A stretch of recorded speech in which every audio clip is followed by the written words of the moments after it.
And namaste, welcome everyone. Good morning. This is Hindu Lounge. Hindu Lounge is a weekly show on contemporary American Hindu issues. And Hindu Lounge is brought to you by Hindu Pack, which is Hindu Policy Research and Advocacy Collective. Hindu Lounge comes live every Sunday at 11 o'clock Eastern. Thank you everyone for joining. Namaste. We are so glad you are with us. You are spending part of your Sunday morning, which is a precious time, especially during summer. You are spending with us. We truly appreciate it, and I'm assuring you that we will not disappoint you in this show. And as always, with me is Utsada. Utsada is Utsav Chakrabarti. Utsada is the executive director of Hindu Pact, and I am Ajay Shah. I am the president of World Hindu Council of America, or VHPA. And Utsada, I want to welcome you, but before I welcome you, I want to make an announcement. The announcement here is that today we are also now, from today onwards, we are simulcasting on the YouTube channels of or Facebook channels of Bharat FM. So please, anyone who is joining us through Bharat FM, welcome. This is a show that you will not be disappointed with. We bring to you contemporary American Hindu issues from a unique American Hindu perspective. And also, so that the second announcement is we also have a Signals channel now, the messaging app, which is like WhatsApp. And we are also now simulcasting on Signal. So we have two new broadcast venue where people can access us. If you're kind of just traveling, driving, whatever, and you are just using Signal and you want to watch us on Signal, you can do that. And if you are a regular viewer of Bharat FM, you do not have to leave Bharat FM website now, or YouTube, Facebook channel rather, to come to. Ajay, is it Signal or Telegram that you are broadcasting? I'm sorry, did I say Signal? I meant Telegram. Utsada, you are right. And Utsada, welcome to the show. You absolutely, you're right. It is Telegram. So go, and we will do Signal next. So go ahead, Utsada. Welcome to the show, and tell us what the show is about today. Well, we are going to discuss something that has been a trend for a while, and when I say for a while, it's been a trend for many centuries now, and that is specifically targeting Maa Kali amongst in many Hindu deities. So, Hindus have been historically targeted. Those monotheistic systems have believed in have been very uncomfortable with almost every Hindu deity. But Ma Kali has been specifically targeted over many centuries, and as you all know, those of you who listen to us from around the world, news from Canada, news from America, news from India has been of late focused on Ma Kali and some of the controversial things that were happening around Ma Kali, and some political statements being made by people. So we thought that we would actually bring this issue from a larger historical perspective and connect it to the context that is it's being discussed today, because what is being discussed today is not unique. It has been discussed in the past, and in many ways the issues have been similar in the past. So Ajay bhai, let's dive in. Let's dive right in. Utsada, let me share this some image that triggered this whole conversation, because this is something that was happened right in our backyard, right, and in Canada. So if you can look at this image, this is a poster for a movie, a documentary movie called Kali, and it was shown as the uh, at a university over there in Canada, and it was co-sponsored by the Aga Khan Foundation. Now, this is a movie where the poster shows and the movie actually portrays Kali Mata or Maa Kali as someone who is smoking cigarettes. Now, this is offensive, obviously, to Hindus to portray Maa Kali smoking cigarette away. That is not how we portray Hindu gods and goddesses or devis and devtas. So the a lot of uproar over it, a lot of controversy, and then the producer of the movie, um, Lena Mani Mekalai, was interviewed by BBC. So Mani Mekalai comes from Madurai. She was born in Madurai and is currently doing a course on she's been doing documentaries since 2007. So this is not her first documentary. In fact, this is not her first documentary on Devi Devtas. She has done or Devis rather. She has done a documentary on Devis before, and now she has brought this up as a part of a course that she was doing at a university. And along with the other course, there were 18 of them invited to present their documentaries, and she was one of them. I'm one of the students, right? And so after all the controversy erupted that hey, you cannot be portraying a Kali Mata. And I remember just a few weeks ago, there was, rather about a month ago now, there was a huge controversy because somebody made comment about uh, Bhagwan Shankar, Shiv Bhagwan, and then somebody uh, else countered that by making a comment on Prophet Muhammad. And so India is at this place where the raws are really sorry, the nerves are really raw, and nerves are really raw, and any small trigger point can cause a rather significant event. And in all this controversy that is going on, here comes Lena Mani Makalai's movie, and so BBC goes and interviews her, and she says, "Well, in my films, essentially, she says, look, this is my film.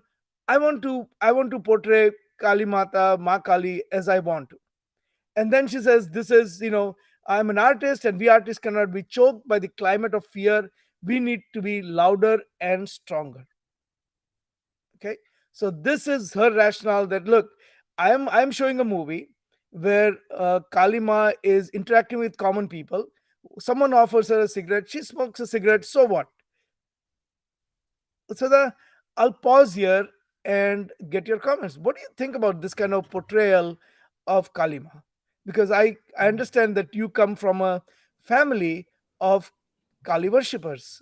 So, what do you think about this?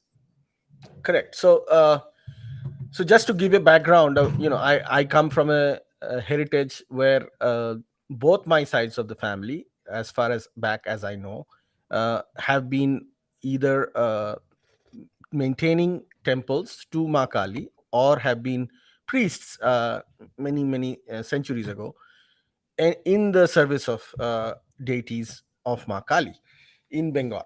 So I have some family conversations and traditions that I can relate to. So let me be clear from the very beginning about this movie and where our criticism comes from, where my criticism comes from. My criticism doesn't come from the photograph of Mani Mekalai showing Ma Kali or showing an actor depicting Ma Kali. In fact, if you see all over the Indian subcontinent, wherever there are Hindus, especially Hindus in villages, in the vernacular traditions, you know young kids, older artists, they all perform shows, they all perform enactments of Ramayana, of Mahabharat, of Bhagwan Shri Krishna. Young kids dressed as Bhagwan Shri Krishna and Radha. Jatra, or theater, street theater, going back centuries. In fact, these are the traditions that kept Hindu dharma alive during the worst of the colonial periods, both English, European, and Islamic. because all the formal Hindu religious practices and centers of knowledge were destroyed. So so I have very little issue with the depiction of an artist as Kali. This has been common amongst our people for hundreds of years. What I have an issue with is the way what Maa Kali represents and the divinity that she represents is being completely wiped out, replaced by a postmodern political narrative in the form of this movie. So that is the part that bothers me. And the reason it bothers me is because it is not just that this depiction is disrespectful towards those who are worshippers of Makali. It is also the hypocrisy of those who make this depiction when it comes to rest of the religions of the world and rest of the socio-political norms that are being followed. So it is that hypocrisy on one side and the usurpation of Hindu divinity for political agenda on the other side. That is the two. These are the. That's I want to be very clear about that, and I think this debate will be very honestly discussed if we make that clear, because a lot of people who are targeting us from the other side are targeting us over cultural differences. So Mohua Moitra and Ajay bhai, We maybe will come you to should that in a continue. second. Yeah. Yeah, we will come to that in a second. So that I agree with you. I mean, I think, if you look back to the Hindu traditions, if you look at Ram Leela, and if you look at all the other, in across India, I've seen similar multi-day presentations of Natya Shastra. Actually, is an art form where, and all our Hindu dances, like whether it's Bharatnatyam or any other dances, they're all dances that are devoted to, diverse forms of devotion. So we don't have any problem with any form of art. We don't have a problem with any kind of music. We don't have any problem with portrayal of humans as forms of God. And when it comes to acting in a play, what we have a problem with is really mocking of Hindu gods and goddesses. And this should be absolutely clear to everyone that we will not. And so that I want to go back and say, in 1997, we were actually the pioneers. We founded an initiative of VHPA called American Hindus Against Defamation, AHAD. This was the very first initiative anywhere in the world that actually formally, as an organizational initiative, took on this misrepresentation of Hindu deities, Hindu culture icon, and Hindu icons, and really make it a mass movement. So, and we have never trivialized it. I think, right now, this there's always this balance, right? People have every little thing that comes up. And we have never said that Hindu khatre mein hai, or Hindu dharma khatre mein, or Hindu dharma is in danger. We don't go around shouting slogans like that. But we find something that is truly offensive. We are not going to sit back and just tolerate it either. So, and again, we are doing it through education. We are doing it through protest, other means of protest. We are not being unlike some other people. We are not asking that somebody be killed or beheaded or any of that. All we are saying is that we are going to increase the awareness. We are going to impose an economic cost on people who are, and a political cost on people who are bringing up this kind of this type of representation. And just so that people get an idea, this is not coming from a good place by someone. This is a person. Utsoda, you tell us a little bit more about Lena Manimikalai. What is her background, and what are these two tweets that you have picked up? Well, she comes from a family of Christians, and she has been her family has been very much involved in Christian evangelist activism. That is a red flag to begin with, because that itself shows a disdain for Hindus, Hindu philosophy, Hindu religion, Hindu practices, and a desire to change Hindus into a more uh, monotheistic system. So that is a red flag to begin with. And Lena has made in the past statements that are extremely objectionable, because she has an intention of creating outrage and getting attention using outrage. So So in that context, and the way she has depicted the movie, and the way that she has designed the content of the movie, it is one more effort to use Hindu deities, for which I'm pretty sure she has very little respect given her background, uh, as a prop for personal promotion as well as defamation and running of political agendas. So that is something that we take seriously and protest. That is the part I think I am really concerned about. And then so that when anything like this happens, we always, as unlike most other people, shows that I know of, we actually dig deeper and do some research, and we find out who is making comments and why they are making comments. So on the left hand side, you see Shashi Tharoor, who is the of the picture, Shashi Tharoor, and on the right hand side you see Mahula Moitra, uh, and so the Mahua made a comment. Both of them are members of parliament. Um, they and Mahua made a comment. She said, "For me, Goddess Kali is a meat-eating, alcohol-accepting goddess, and if you go to Tirapit, a major Shakti Pith in West Bengal, you will see sadhus smoking. That is the version of Kali people worship there. I, within Hinduism, being a Kali worshipper, have the right to imagine Kali any way I want, and that is my freedom." Now, this is what she is saying, and we are not talking about how people imagine, we are talking about how people portray and mock, and there's a distinction there. So there are two things I want to say here, Ajay. Number Yeah. one, Mahua Moitra was is not very different from Mani Mekalai.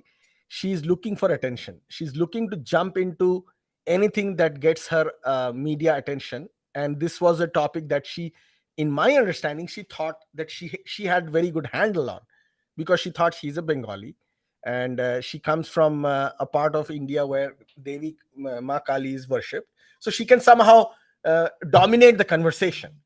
But this is the problem, where she didn't realize that she actually doesn't know much about the deity that she claims to revere too, because that has been the general tragedy of most elite upper caste educated people in India, that uh, they have very little knowledge about their own history and their own theology and their own philosophy. And this is where she fell into a trap. The problem with her is that Ma Kali, actually, the puja of Ma Kali that is done in Tarapit and actually many other parts of the Indian subcontinent, not just Ma Kali, even Bhagwan Shiv, alcohol is offered as a offering to the deity. And in the case of Ma Kali, even meat is offered as an offer to the offering to the deity. In fact, in our family temples for hundreds of years, meat has been offered as a offering to the temple. But every Hindu knows, with a little bit of understanding, every Hindu knows that this offering is for the blessings of Ma Kali, not for her consumption. And that, I think, is the part that nuance Mahua Moitra actually doesn't understand. And the reason she doesn't understand is because she actually doesn't know much about Hindu religion, and because of that, that she no her main goal was to make a statement, and she did make the statement, only that it backfired on her. And even a so-called secularist pro appeasing party like Trinamool Congress, TMC in Bengal, had to come out and disown her, because one of the things that TMC understands is that you don't mess with Ma Kali in Bengal. Okay. And that's because the average vernacular Hindu dharma that is practiced in Bengal is very close to Ma Kali and Ma Durga. And even though urban Hindu Bengalis may have distanced themselves from the spirituality and the heartfeltness of these religious practices, for them it's just a cultural practice. The rural Bengali Hindu, the so-called unwashed masses, as the elites would call them, their devotion and their spirituality is very much intact, and they will not take these things lightly. So I think Trinamool Congress did the right thing of distancing itself from Mahua Moitra's grandstanding on this issue. Yeah, and but look who came to the defense. Shashi Tharoor, a Congress MP who has opinion on everything, just about everything, and most of it anti-Hindu. He comes up to the defense of Moitra and says, obviously wasn't trying to offend anyone, and he basically retweets what she had said, right? And Now, so he is defending basically her right to say whatever she wants to say about Ma Kali or Kali Mata, about Kali Mata. But the same Shashi Tharoor Utsada in Matru, there's a very prominent Malayali magazine called Matrubhumi, and in it is multiple languages. And he writes in an English article in on Matrubhumi. He writes the kind of when the Nupur Sharma incident happened, and Nupur Sharma was basically criticized. The person who originally made comment about Bhagwan Shiva was never criticized, and people have even forgotten his name. The response that Nupur Sharma gave is under heavy microscope, and Nupur Sharma is under threat of beheading, and couple of people have been beheaded already. But this is the defense. Shashi Tharoor,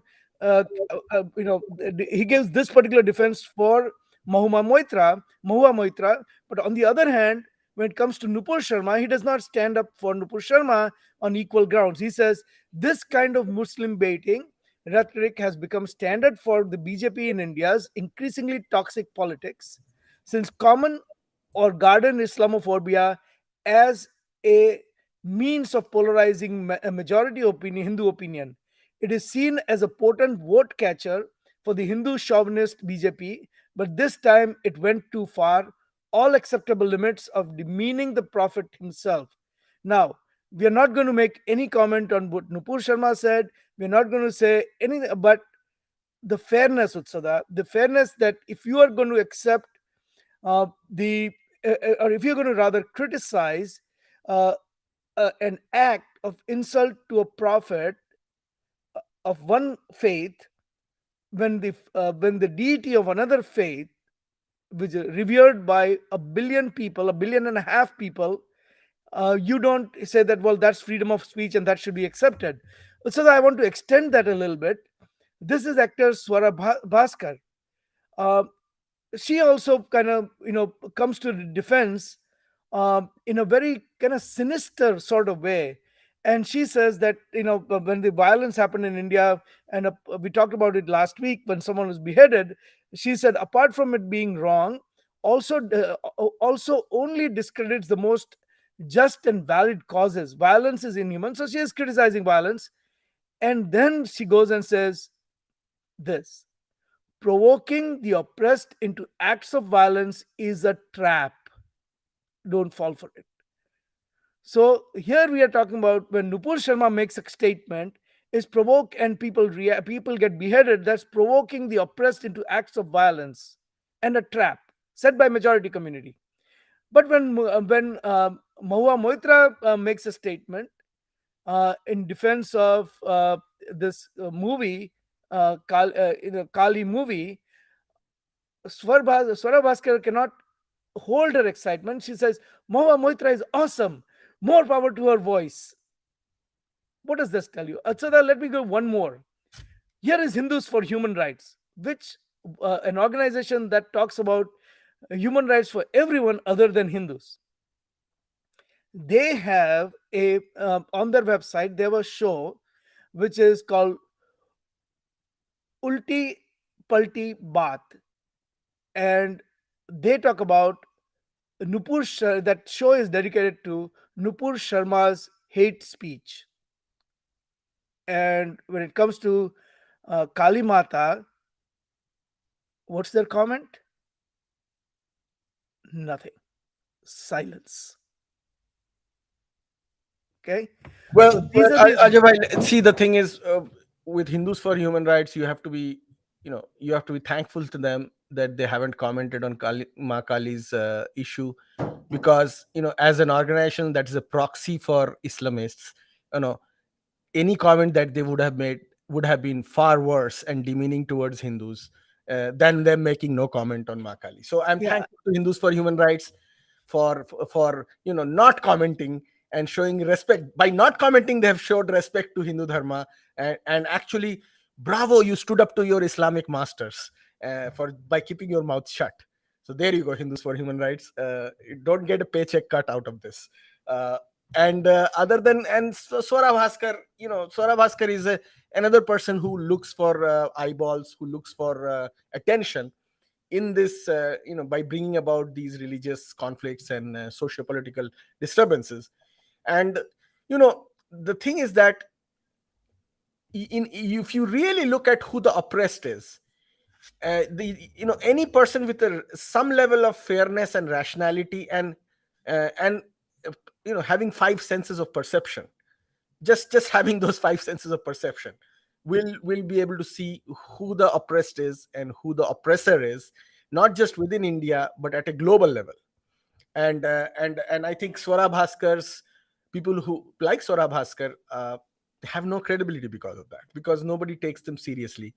And you know And that she was a guest at the Vandana ji is Hindu saying, for I Human don't Rights. understand about the meat offering. Well, Vandana ji, it's part of our traditions, Hindu traditions, at least for the regions that are in Bengal, Assam, Nepal, uh, Malaysia, Bali, many big chunks of the Balinese Hindu community, especially in Nepal, which is a historical tradition of Bhagwan Shiv and Shakti worship. Uh, Meat offering is very much a part of Hindu offerings. So that tell this is not the first time Mahakali has been maligned in a way. Walk us through some of the other instances. So you have some other examples here. Please tell us about them, and then we will go to the reasoning why Mahakali is portrayed the way she Correct, is correct. portrayed. Right. So let's quickly go through some of the other places where Kali Mata has been portrayed in a way she has been. So Maa Kali, because of what she represents, uh, in the Shakta traditions as well as in the Tantric traditions. Uh, she's one of the most hated and reviled Hindu deities, especially from those that have uh, Victorian morality or puritanical morality and ethical tendencies. It jars them to no end. And that is why, I mean, if you see historically, the Britishers would depict everything that is, not just Britishers, but the Christian colonialists. The British were the longest ruling ones, but similarly the Portuguese and the French and the Dutch, uh, all three of them were in Bengal in the 18th, 17th, and 18th century. So all of them and were very jarred, and could not wrap their hands from their Judeo-Christian Abrahamic perspective on around Devi Kali, and they would depict it in as something to be hated in their literature, in their colonial writings. In fact, it carried on into the 20th century, and a very famous Hollywood movie, Indiana Jones and the Temple of Doom.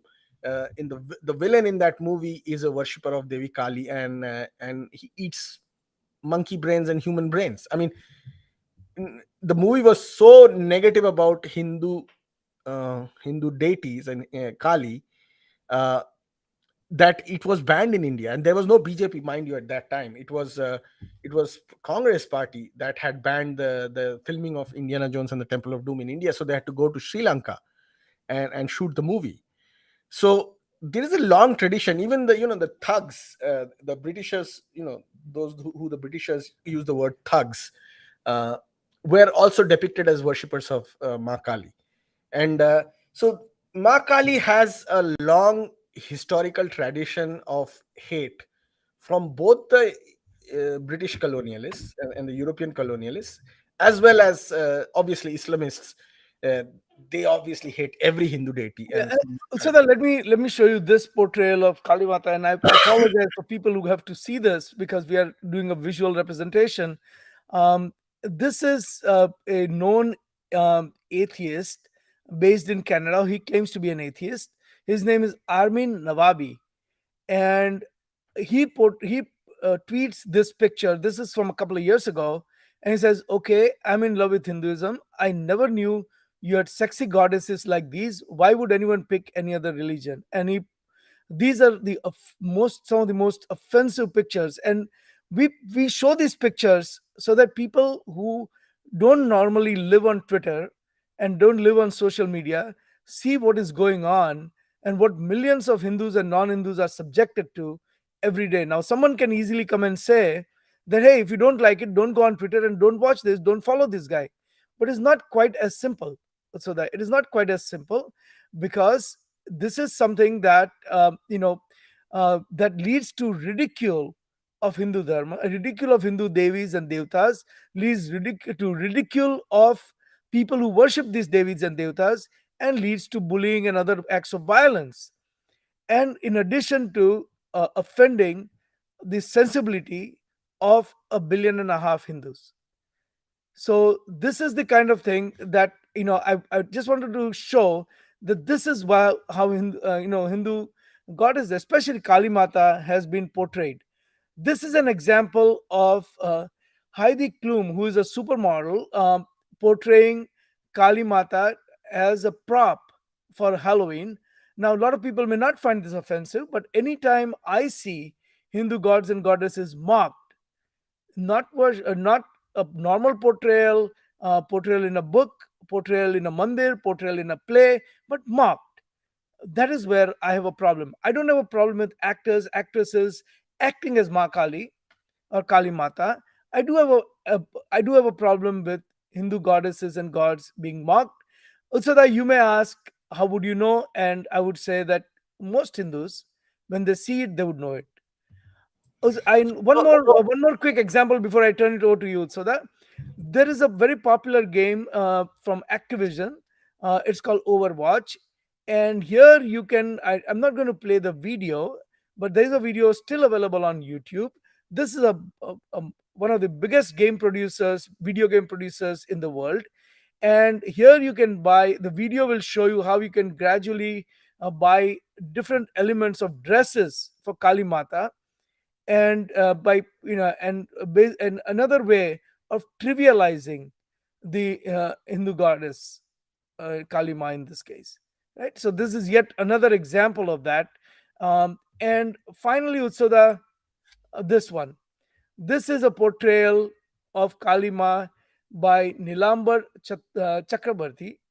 Um, I'm sure no relations here, but here is Jesus Christ, Buddha, and Kali Mata's representation. I am not going to verbalize this, but needless to say, it's about as offensive as it can get, the way Jesus and Kali Mata have been portrayed.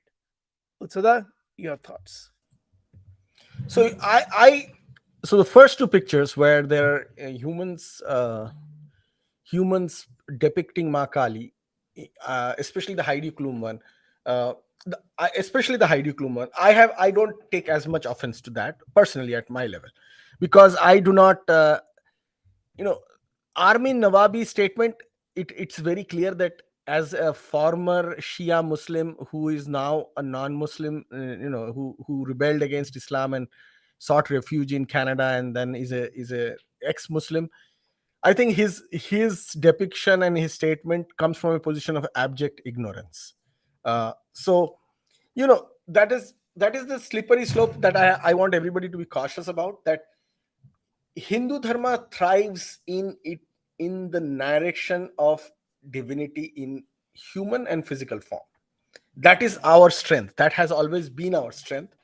That's why we are Sanatan, because we are not iconoclasts. We do not want to destroy depiction of divinity. So, having said that, it is important for us to draw the line where it becomes demeaning and hurtful. So, I can give Heidi Klum a pass.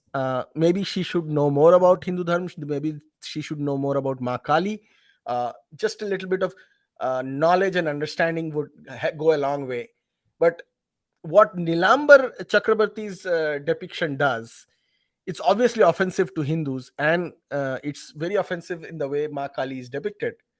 But I think he's going to run into a bigger trouble with the people who follow Jesus as the Son of God, because Hindu religious scriptures do not declare or draw the line where blasphemy begins, and we don't have a concept of blasphemy.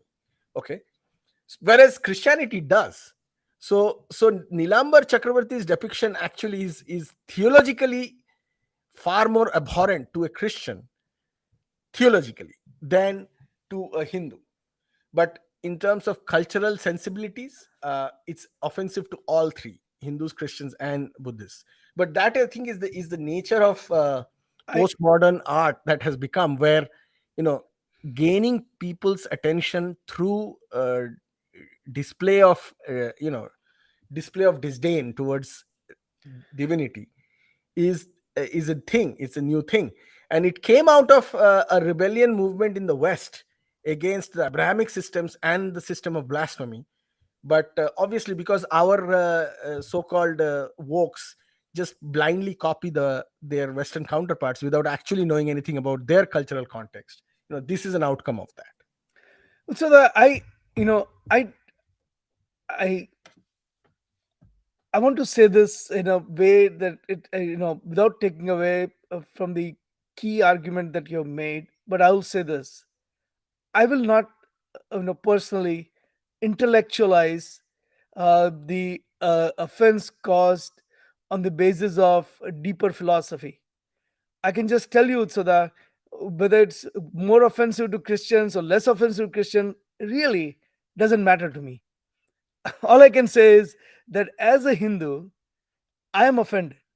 Now, how Christians take it is up to Christians. How Buddhists are Hindus, and I know how Buddhists will take, because I would say that Hindus and Buddhists can make up their own mind without theology coming in the middle, and how Christian theology will take this, because I don't think that intellectualizing a representation like this would make any difference. We should if our sensibilities are offended, we have to have uh, we have to make a statement, we have to make a categoric statement. That would be my view on this, Utsada. uh, i I also think that you know on the Heidi Klum issue, it's not a matter of whether that portrayal is okay or not okay. It is, and I also agree with you in one aspect, and that is that there is a degree of how much offense you take, or how much one person, individual person, is offended by it. But that's not really the core of the argument here, right? The core of the argument is that are majority of the sensible Hindus going to be offended by something or not? That is, and again, we are carving out notable exceptions.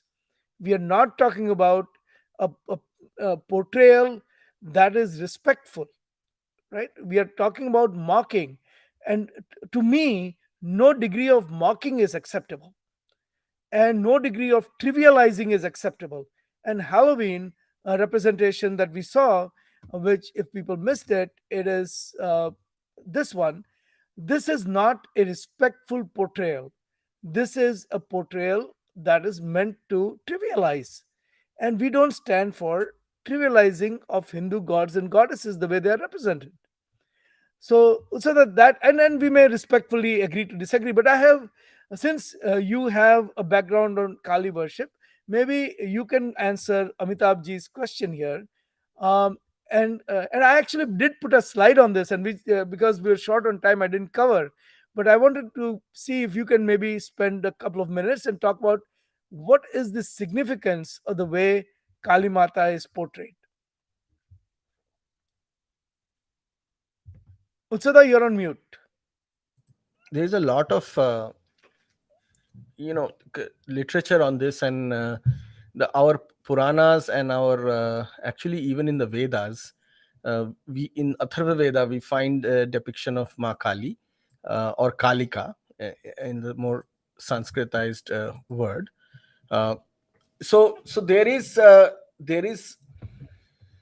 it's you have to go through this whole story of you know how this there was this battle, and how Kali, metaphorically speaking, is a symbolism of Shakti, or Right.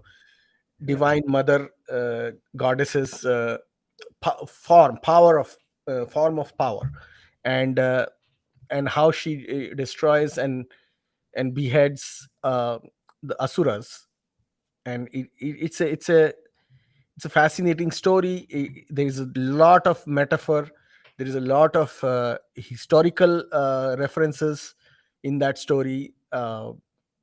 I think there are so many forms of Ma Kali that have evolved over the last couple of thousand years, that it is really a whole presentation, Ajay bhai, to discuss. But in short, I can say that she represents the metaphor of the destruction of things that are bad in this universe, and that metaphor is very much depicted in the way she's shown in physical form. And not just that, it is also about the vigor that she represents in the process of the destruction. So I think we should do a show on some Hindu deities, most revered Hindu deities, and how their physical depiction or variations of their physical depictions and the stories and the metaphors behind it.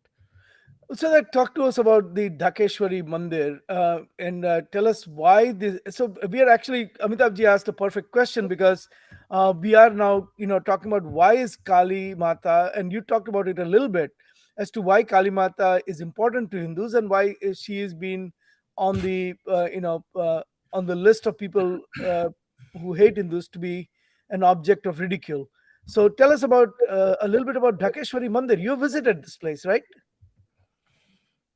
Yeah. So I was in Dhaka and Dhakeshwari Mandir in 2015, and this is the picture. This is the temple in the center, right in the middle of the city of Dhaka. In fact, the city of Dhaka, which is the capital of Bangladesh, is named after the Dhakeshwari or Ma Kali of Dhaka. So that the temple is the reason why the city got that name. And so what you see here is Ma Kali in Dhakeshwari temple, and it's a very very historical place, very beautiful place. And it is a legacy of, even though Bangladesh is 80%, 85% Muslim now, over the last couple of hundred years, uh, this has happened. But it tells us about the history of the region, and the Hindus, what the heritage of the Hindus are from that region. And in Ma Kali is very much the one of the most important deities in that entire region. So the entire lower Gangetic region, going all the way down from Bihar, or that area, Mithila, lower down from Mithila, that area is full, has a lot of Hindus who worship Ma Kali and other forms of Shakti. It is also the region where, before the advent of Islam, Tantric Buddhism was Tantric forms of worship were very popular, both Hindu and Buddhist. And Ma Kali was actually one of the deities that was even revered in the Buddhist pantheon, especially those in the practice of Tantra. And that's another. I think we should have a conversation on these philosophical and issues of Hindu theology another time, because otherwise we are going to finish up all our time. But Absolutely. So, suffice to say that so in this is the, Bangladesh, you wanted to specifically talk about this particular mandir. so this is a picture from 1970, around that time, of a beautiful Kali temple in the center of Dhaka. Again, it was called the Ramana Kali temple. So see, this is an example of that. This one is not this one, Ajay bhai, this one. This one. Yeah. Yeah. So the Ramana Kali temple is historic because Pakistan army believed that there was some, even though they hate Hindus and they do not believe in Hindu deities or their divinity, they had this notion that this temple would protect the Hindus, and had a psychological impact on the morale of the Hindus of what is present day East Bangladesh, that time East Pakistan. So the Pakistan army actually brought in tanks to blow this temple up, uh, right in the beginning of 1971, because they believed that the devotion of the people would be broken, and that way people will be psychologically subjugated faster. Not very different from what Babar did in Ayodhya, or what thousands of other Muslim rulers did in other parts of the Indian subcontinent by destroying temples. This is just, they used tanks because this was in 1971. So I just wanted to show. And what is the latest on this? Has this been rebuilt? So this was rebuilt just last year, and it was inaugurated by the Prime Minister of India, Narendra Modi. In fact, when I went to Bangladesh in 2015, I saw the process of the construction beginning at that time in Dhaka. So that's it was inaugurated last year, and it's a good thing that the temple is back again. Hopefully, morale of the Hindus in that region will be helped by that. But there is a picture after that, Ajay, which is the Kali Ghat Oh, uh, absolutely, yeah. in Kolkata. Yeah. So this is the Kali Ghat temple in Kolkata, and this is also right in the center of Kolkata. So just like you have the Dhakeshwari Mandir in the center of Dhaka, uh, you have Kali Ghat in the center of Kolkata. Again, a very historic, at least going back 500 years, And recorded. Kolkata is named after Kali Mata. There are At least one version says that. at least one village so there are 2-3 villages that combine to form Kolkata. At least one of the villages was named after Kalima. But the name itself traces back to Kalima. Correct. So Kalika is the Sanskrit word for Maa Kali, Right. right? So anyway, So uh, I want to skip this, but I want to go here because this is significant. and HinduPack tweeted about this yesterday. This is significant today because today, the world doesn't know the reality of the history and the truths that we come from. And I'm very upset that neither Mahua Moitra or Swara Bhaskar, none of them actually spoke about this, because or neither that Leena Mali Mekhla, she claimed that Ma Kali is a tribal goddess, not a Hindu goddess. Well, if you go by today's understanding of the world, Ma Kali is not just a Hindu goddess, but is also a Sikh goddess.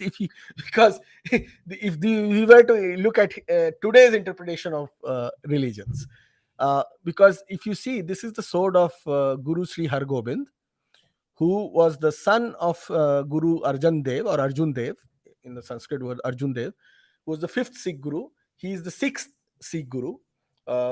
He comes from a Khatri Sodhi background, and he used to carry two swords. One of the first Sikh Gurus to start carrying swords all the time, and I don't know about the other sword, but this one of the swords has been preserved. So Guru Hargobind's sword, who's the sixth Sikh Guru, if you see the details, so I have two distant views. One from the entire sword with a Sikh person holding it.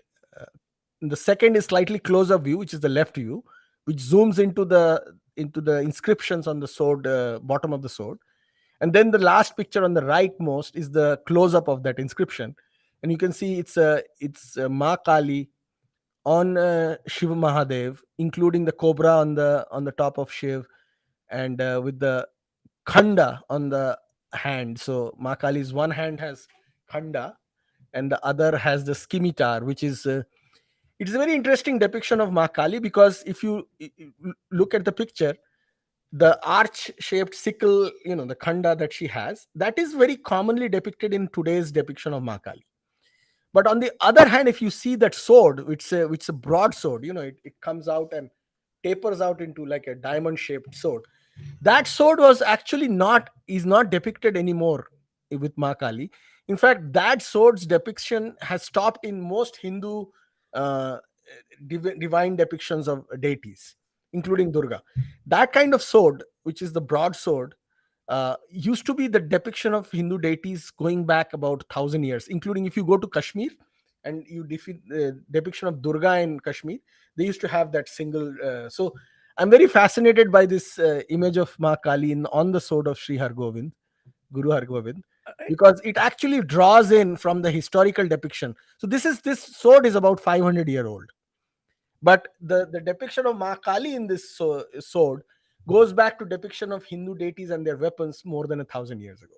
So despite 700 years of Islamic rule, we kept our imagination of our shastras alive up to that point into Sri Guru Hargobind's time. And So anyway, so that, in interest of time, I'm going to shorten this discussion. I want to preserve your special topic as the Hindu phobe of the week or event of the week. So we'll come to that, but let's first do the Hindu Seva Charity Act of the week for just a couple of for a minute. Actually, here we go. This one. मनसा सततं स्मरणीयं मनसा सततं स्मरणीयं वचसा सततं वदनीयं मनसा सततं स्मरणीयं वचसा सततं वदनीयं लोकहितं. And Utsada, this week once again, we urge everyone to go and donate to Hindu Pact, because Hindu Pact, as you know, we have done only one gala this year. We are trying our best to raise funds to build a professional, volunteer-driven, professional Hindu advocacy movement. So please go to hindupact.org/donate. Please go to hindupact.org, donate. You can see that on the screen. You can also see in the scrolling bar at the bottom. We can really use your help. It can even be $1. It can be $1 a month. It can be $5 a month, or it can be any amount you wish, and whatever you think you would like to contribute to help this cause. We certainly think that we are doing something that is making a difference in America, and we can certainly use your help in that. Now, with that, Utsada, I bring to you the title for the Hindu Phobe Act of the Week. And Hindu Phobe Act of the Week is brought to you by one of our initiatives. It's American Hindus Against Defamation. It is an initiative that was started in 1997. And Utsada, on behalf of Hindu Pact, you attended the Hindu Phobe Act of the Week event in Washington, D.C. just about a week ago. So, Utsada, please tell us where you went, what you saw, and what your conclusions were. So here we go. This is the event that you went to. And you tell me where you want to start. There are some pictures that you took, and you're the only Hindu organization representative who was there. Uh, I should have carried all our 55 logos that we have, Ajay bhai, in our. Absolutely, Sudha. Yeah, then it would You have missed been a lot of it them. would have been 55 Hindu organizations. Absolutely, Sudha. I don't know why you missed it, and I would have appreciated that to no limit. But Sudha, coming back to this, so as AHAD and Hindu Pact, we always look out for things that are Hindu phobic, and uh, I tell us about this event. Well, so this event happened a week and a half ago, almost 2 weeks ago, and we didn't get a chance to discuss this in our previous last show. But it's an important event, and I know I was hoping we would have an entire show dedicated to this particular event. But we'll see what we can discuss in this time. Uh, this is one of the most important events on religion and geopolitics in the world, the most important event throughout the year. This was held in Washington, DC, and the if you go to the previous picture, I'll tell you where to go, Ajay bhai. uh, so what happened is that this is called the International Religious Freedom Summit. It happened last year also, but it wasn't that big because of COVID and all those things. This year it was done in a very big way, and this event was literally a festival of India bashing, uh, and Hindu bashing. So geopolitically, there were a couple of countries that were targeted, but in terms of religion, it was all Hindu bashing going on from different angles. And the reason I wanted to have a bigger discussion in the community about this is that this kinds of events actually shape how the world looks at Hindus and their interests. And the investment and the power exhibited by anti-Hindu groups at the International Religious Freedom Summit this year and years before is just staggering. And this year especially, it was bothersome because they received a lot of embrace from powerful actors within the US administration, as well as in the corporate and non-profit sector world. uh, and this should be a red flag to the Hindu community in America, and by extension around the world and India. uh, they are actually in the crosshairs of a very well organized, very well funded, and highly motivated hate campaign. And I have not seen that level of campaign, and this organized campaign, in at least in the last 25-30 years of my connection to the Hindu world, Hindu activism world. uh, and this is, as bad as it sounds, it is literally aimed at delegitimizing the Hindu community in America, and it is going to have lasting impact on our future generations. And i- what was very interesting about this event is that it saw very anti-Hindu posture from, people who are in the government right now, people who are, people like Rashad Hussain, who are ambassador at large for international religious freedom in the Biden administration, connected directly to the State Department. uh, you had all sorts of targeting happening. And if you go to the next picture, Ajay bhai, you will see, this is Rashad Hussain, and Rashad Hussain, picture on the left, he is his meeting with a Khalistani organization, on the sidelines of this event. Uh, very, very bad to see this, because these individuals who he was meeting are, are supporters of terrorism, have been supporters of terrorism in the Indian subcontinent, terrorism that had led to the death of thousands of people. Uh, and on the right side, you see him talking to Christian evangelist groups, as well as with the, he actually went on the platform of Indian American Muslim Council, which is a very And this is the person whose sword, whose guru's sword had Kali depiction on it. this is a person what.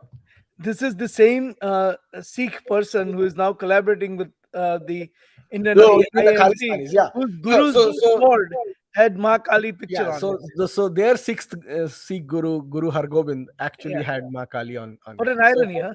what an irony. Yeah, exactly. But it is important for us to understand the nature of this event. It is important for us to understand and take it very seriously, because we really, it's hard for me to explain to our people what it means to have this level of almost a unified anti-Hindu campaign in this part of the world.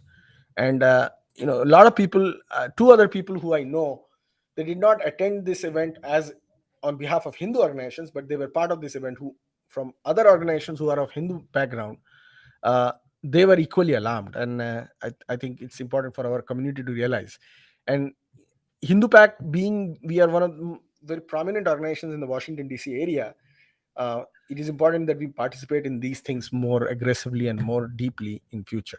So, what is the if I were to ask you, based on the meeting that you attended, now that you attended this particular conference, if I were to ask you, what do you see will happen in next, say, 3 months, 6 months, and 1 year? I don't want to go beyond 1 year, right? I know there are long-term implications and all that, but based on what you saw, and I have two questions. I'll ask both of them, and you can answer in any particular order you want. The other question is, you did meet, if I recall, some Hindu youth over there, and what is the impression that they left in you? So those are my two questions, and you can answer in any order that you'd like to. So the first one is, what is the implication in the next 3 months, 6 months, 1 year? In the next 3 months, 6 months, 1 year period, you will see an escalation of anti-Hindu rhetoric, both from people like Rashad Hussain, as well as from Islamist groups, Khalistani groups, the usual fault line activators and anti-Hindu organizations that are operating in US. We have discussed about them in the past. So that is going to continue to escalate, and as we reach the midterms, it's going to percolate into the grassroots.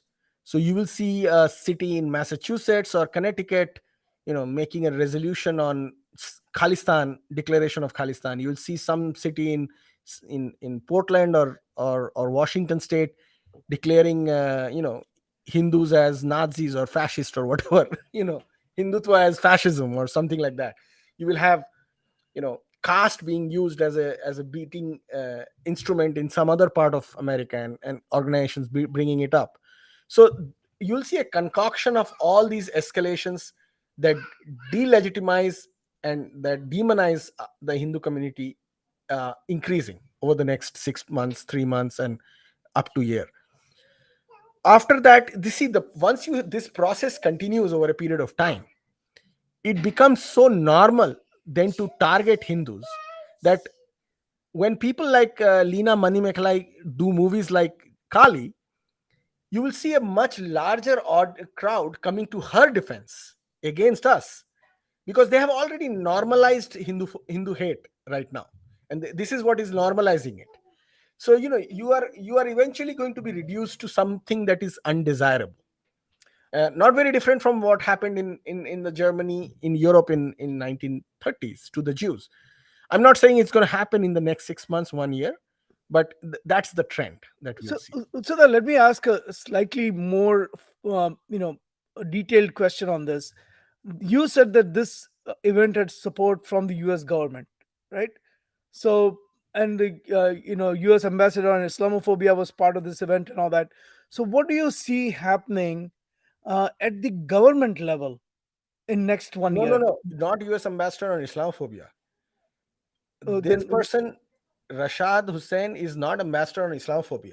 oh no, so Rashad Hussain is an ambassador for international religious freedom religious. So I'm with the sorry, State I take that Department. back. Yeah, Yeah, I his job apologize. is Yeah, not to talk about issues that are related to Muslims. His job is to talk about issues related to all religions. all religions, all religions. It's a different Yeah, issue that well, he acts and behaves. in effect, he's serving one purpose. But okay, let's keep that aside. Yeah. Well, I mean, at a government level. So what I'm asking is a slightly different question. At the government level, because of this conference, what is likely to happen in next one year? I understand the ecosystem, the hate ecosystem, Hindu hate ecosystem, but at what is the government, what is the Biden administration, for example, likely to do as a result of this event in next one year? So the Biden administration, as it has shown so far, will continue to keep deserving American Hindus who are very pro-democrat, who have been part of his campaign for years, Democratic Party's campaigns for years. They're going to continue to keep them isolated and not bring them into positions of responsibility and power that they deserve. That's one thing they will do, and they have been doing that over the last 2 years also. Yeah, So they will continue to do that. They might even escalate that. The possible appointees will be sidelined. That is the impact on American Hindus. Uh, Biden administration bigger impact will be to continue to target India, which is the world, one of the largest Hindu countries, Hindu majority countries in the world. 90% of the world's Hindus live there. That country, India, will be targeted further uh, through statements, policies, uh, uh, probably some kind of trade pressure, socio-political pressure. That those things are going to continue to escalate on India. So those are the two outcomes I believe will happen. and so the any final comment on the There are youth already that, two resolutions in the House that are anti-Hindu. One from Ilhan Omar and one from Juan Vargas.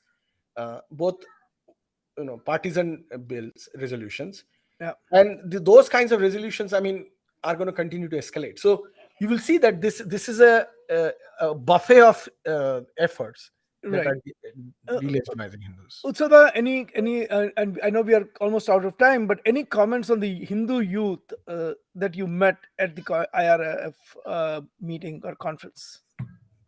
I actually did not meet that many Hindu youth, Ajay bhai. I only met a couple of them. I would like to keep their names.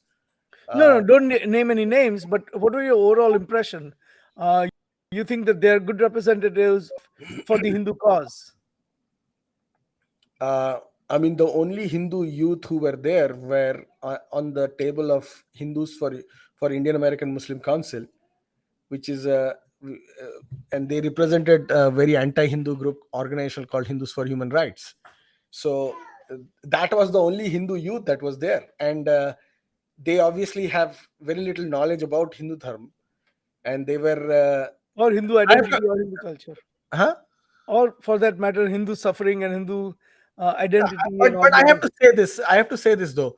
In my interaction that I had with them, they admittedly were very, very scared of even talking about Hindu dharma.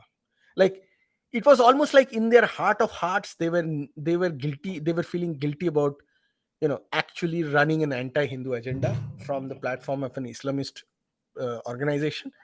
You could see it in their eyes. I cannot, I can go into longer conversation on this, but you could almost see that they were like, yeah, we know this is wrong, but fine, we will do it anyway.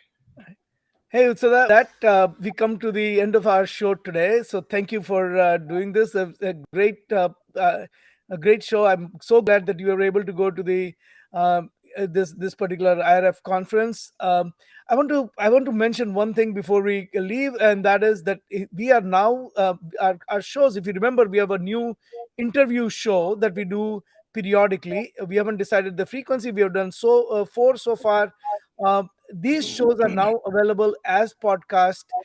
It's if you look for on any podcast platform, you go to Apple, Google, Amazon Music, Stitcher, you name it. Any of the podcast mediums you go to, and all you have to do is look for type Hindu Lounge in the search bar, and you will find Hindu Lounge conversations over coffee interviews. They're all now posted. All four episodes have been posted, and as we do more of these episodes, they will all appear over there. I also want to thank our partners in broadcasting, which is Bharat FM. Thank you, Bharat FM, for simulcasting this particular show. We're looking for a long term partnership with you.